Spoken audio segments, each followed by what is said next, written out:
Doctor Yunus 8 August 2024 ক্ষমতায় এসছে, কিন্তু শেখ হাসিনার সরকার কিন্তু 5 আগস্টেই চলে গেছে।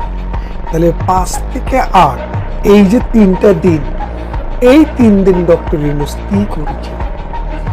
ডক্টর ইউনূস এই 3 দিন আমেরিকার সাথে চুক্তিগুলো কমপ্লিট করছিল, যে আমার বাবারা আমি বসাচ্ছি, আমার বাবাদেরকে আমি কি দেব। আপনি যদি শেখ হাসিনার পুরনো বক্তৃতায় ফিরে যান, দেখবেন তিনি বলেছেন যে আমার কাছে একটি ঘাঁটি, সামরিক ঘাঁটি চাই, আমার কাছে সেন্ট মার্টিন দ্বীপ চাই, বাংলাদেশে একটা বেইট চাই। এটা যদি দিতে পারি আমি ক্ষমতায় থাকতে কোনো অসুবিধা নেই। আর এটা যদি না দেই তাহলে আমাকে ক্ষমতার থেকে সরানোর জন্য ভাড়াটিয়া দালাল ঠিক করতেছে, আর এই দালালটা হচ্ছে ডক্টর ইউনূস।